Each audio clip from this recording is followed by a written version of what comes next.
I would Why do love we call it mental health then? Like, what isn't there? Can we come up with a different word that would actually signal you that when you're struggling with depression or you're struggling with anxiety or you're struggling with any like addiction issues, that it's not a mental health issue, just what's going on in my mind? And what you've taught me today is a game changer, because what you've taught us all is that no. All mental health issues start in the body, and they start with this kind of reaction that happens in your body to stored trauma or to a threat or to uncertainty. Your thoughts are trying to suck you into going, hey, we have the answer, when all they have is more problem. You're not going to solve anxiety, which is basically a problem of overthinking, with more freaking thinking. It's just not going to work. If you had like a chaotic parent or an unpredictable parent or a mentally ill parent or an absent parent, this goes back to your original point.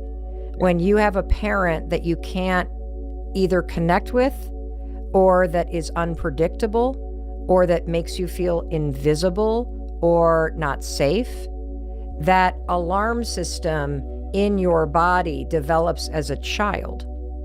And that is what you're saying when you say all anxiety has resulted because of separation anxiety as a child. When you feel separate or unsafe or unseen or not heard or not loved or invisible in your home, that original experience that you probably don't remember, that encoded your body when you were tiny. Yeah. And anytime then, from that point forward, anytime you again felt invisible or you felt attacked or you felt unloved, that alarm got even stronger. And so now it's like this automatic response in your body to those situations where you feel separate. Am I getting this? Yeah, totally. Yeah, and what happens is when we feel the alarm, we go up into our heads to escape it because we feel this alarm in our body. It's like, I don't want to feel this. So we go up into our heads and we try and think, well, what could this be? We analyze, we go into this, we have this like just fixation, this left hemisphere fixation on figuring stuff out, which basically just creates more of a problem. I talk about in my book about, Ulysses and the Siren Island, so Ulysses again, you're way smarter than me, so you got to tell me the story. Okay, so it's basically... Is this like a Greek myth class that I skipped in college? Okay. Yeah. It's that English stuff. I'd much rather write a physics exam than an English exam. But anyway, so it's basically Siren Island. So there's these beautiful women on this island, and what the sailors will do when they hear these beautiful women singing is they'll run their ships aground, and then they'll try and swim to these sirens, and the sirens turn into monsters and kill them, hack them apart, whatever they want to do. So it basically, that's your thoughts. Your thoughts are like Siren Island. Your thoughts are trying to suck you into going, hey, we have the answer, when all they have is more problem. You're not going to solve anxiety, which is basically a problem of overthinking, with more freaking thinking. It's just not going to work. Well, okay, so can I ask you a question? Why the hell, if there is an alarm system wired in our body, why is our brain not able to go, it's just an alarm system? Just give yourself a hug and take a deep breath. Thank it for trying to protect you. Next. Why do we not just automatically say that? Why do we kill ourselves in our own minds with our thoughts? Because we don't understand it's there in the first place. We don't understand. The alarm? Yeah. We don't understand that it's our younger self asking for our attention. So we feel pain, and like any organism, we withdraw from pain. And it's like the motorcycle that is on the front. If I don't get on that motorcycle and ride it around, maybe fall off a couple of times, I'm never really going to learn how to acclimatize to that emotion, that alarm. Bessel van der Kolk talks about that in The Body Keeps the Score. We're not teaching people how to get rid of their anxiety. We're teaching them how to acclimatize to it, and then I add on to that, and stop adding thoughts to it. Because as soon as you add thoughts to the alarm, A, you're getting out of the problem, and B, you're just making it worse. So Go ahead, please. So basically, we get in this thing what I call the alarm anxiety cycle. So something triggers us. Say we're in that lineup. We see this person that we don't like, and then we go, oh, why don't I like this person? I should really try and make an effort. I should really.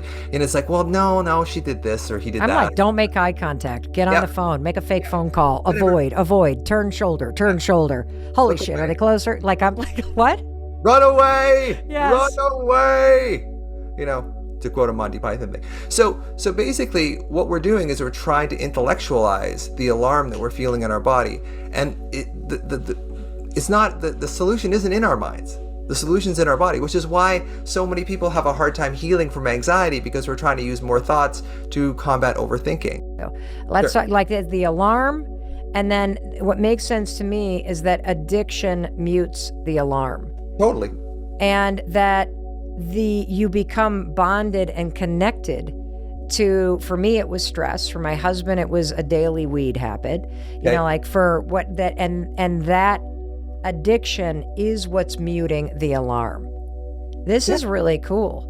Yeah. So where does mindset come in? Because, you know, there is so much out there about mindset and mental wellness. And it's interesting because this conversation with you makes me desperate for a different word than mental health.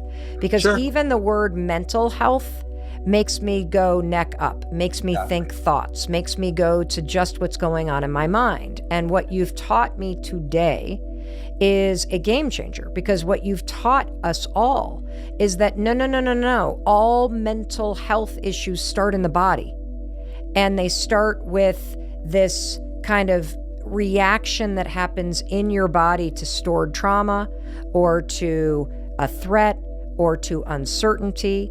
And then that signals our minds, and our minds then start spinning thoughts. And if we don't address this alarm system in our body, which has a purpose, which is there to protect us, which is supposed to agitate you, but we exacerbate it, we try to mute it. If we don't learn how to turn inward and heal all of this in our body and turn toward this alarm and soothe ourselves and love ourselves and give ourselves the reassurance and the support or whatever it is that we didn't get in childhood or what we need in that moment, that is actually the beginning of all healing.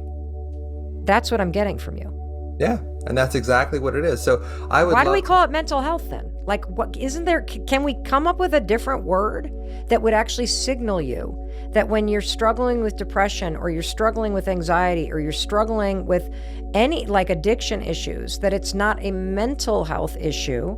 It is a body something. Like, I don't even know how to describe this, because it's the exact opposite of the way that we think about things right now. It is the opposite. And you know, I love, you know, to come up with a better term than body set. But I think body set? What is that? That feels like weightlifting. Well, no, it's like mindset, body set. Like, what is mindset, the place in your body? Can you regulate your body? Because if you regulate your body, your mind will get regulated. If you regulate your mind, your body might get regulated. So what I'm saying is that if you go in through the body, your body is much more likely to relax your mind than your mind is to relax your body. Because you can say, hey, relax. Oh, hey, calm down. Whoa. Did you guys hear that? That was a wake-up call for me. Right there. You were just dropping frickin' knowledge, Russ. Okay, hold on. I'm going to state this again. And now I have menopause brain, and so I've just forgotten what I said. You said something like your body, if you regulate your body, it will regulate your mind. But if you regulate your mind right, it'll, you say it, because you're the one who said it. Yeah, it's much more effective to regulate your body first, which will automatically regulate your mind, than to try and regulate your mind to regulate your body. Because your mind lies to you all the time. Your body never can. Is this why exercising is such an effective thing to do when it comes to anxiety and focus? If you felt unsafe as a child, you grow into an anxious adult. That hits so hard. Mel Robbins nailed it. Anxiety isn't just mental, it's emotional. This isn't just about how to overcome anxiety, it's about healing from the root. Whether you're overcoming social anxiety, test anxiety, or even performance anxiety, it's not your fault, it's your unhealed pain. I used to think I was just too sensitive, but this talk made me realize I was just trying to feel safe again.